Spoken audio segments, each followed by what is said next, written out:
chilling. Chilling. All right, we've got some fantastic people in the studio with us. I did mention earlier the Amaa Awards was going to be graced by some special guests from Hollywood. So we've got Jimmy Jean Lewis here with us. We've got Rockman Dunbar here with us. We've got Maurice Chestnut. We've got Lane Whitfield and Maya Gilbert.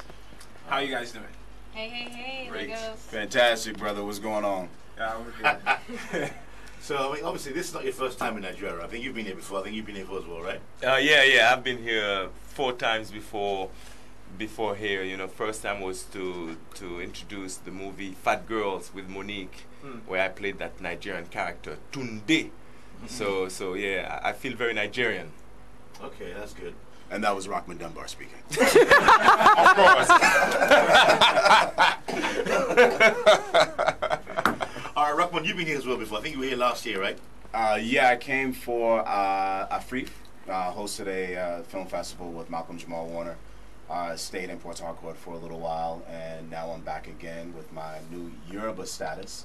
Okay. I did my Africa DNA and found out that I'm from the Yoruba dynasty, and I was just given my Nigerian name, my Yoruba name, Omobowale Adubaran.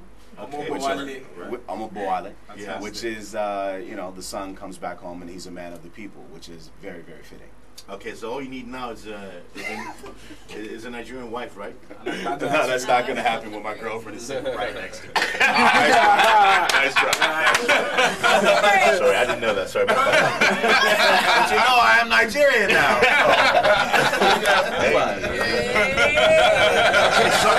A girlfriend, what are you going to say? You gotta go back to the States with me.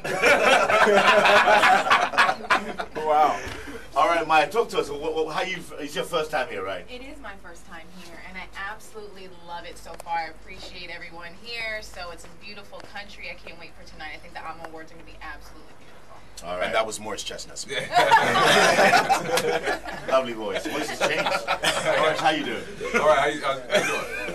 I hear you've been causing riots since you landed in Lagos. No, not at all, not at all, not at all. Women were fainting at the Echo Hotel. You know, I'm just a little, I was not nominated. I'm a little disappointed about that. I know I ain't have a film, but I'm still disappointed about it.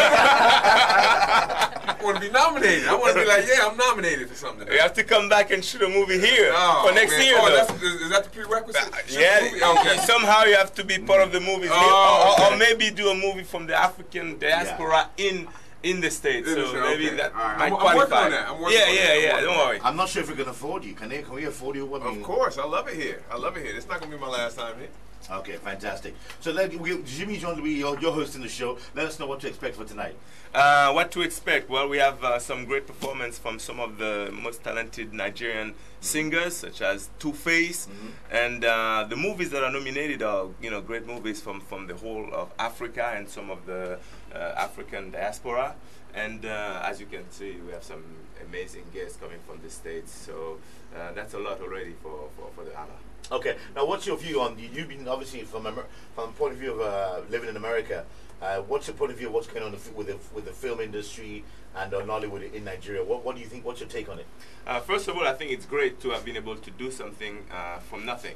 You know, for 20 years, being able to establish a film industry, it's amazing. And we should use Nollywood and pump it up just so within the next 10 or 20 years it becomes a real identity for Nigeria and for Africa. Because Nollywood is the second producers of movies in the world, which speaks loud. And we just have to now maybe have better quality movies just so those movies can get out of the African continent, so we can share some of our stories to the entire world. You think it's time that Hollywood came into Nigeria on a full scale? I know some films are being made in certain parts. I mean, I know Safe House was made with Denzel Washington in Cape Town and everything. But isn't it time that Hollywood actually established a proper production studio facility right here in Africa? What do you think about that? It's good, but you know, it's even better if it can come from here, from Nollywood, from the industry. So. You know, I think Jimmy hit on a really great point, but we really need to get the government to stand in and stand up for filmmakers within Nigeria. That is the only thing that is going to help people from Los Angeles or Hollywood to come into Nigeria where they can feel safe, put out great quality product, and put their money into a country and get a return. That's the only way that it's going to really make sense. And I love the quantity of films that is being put out in Nigeria, but the quality needs to that's rise up Definitely. a lot more. I just recently we were taking a look at a television show. What was it called? Super Stories. Yeah. Yes. Super Stories. We Right. watched 8 hours of Superstore. And I really, as a director, as a creative, as a writer, I really wanted to take and reshape that show because you do have some interesting stories, but I think in the way that it's being told, it could be presented in a more quality fashion. And there are people that are doing it for no money. So there's just certain shots that you need, there's certain inserts that you need, there's certain close-ups and push-ins, and just a style that can really help bring out the quality, and you really don't have to spend that money. So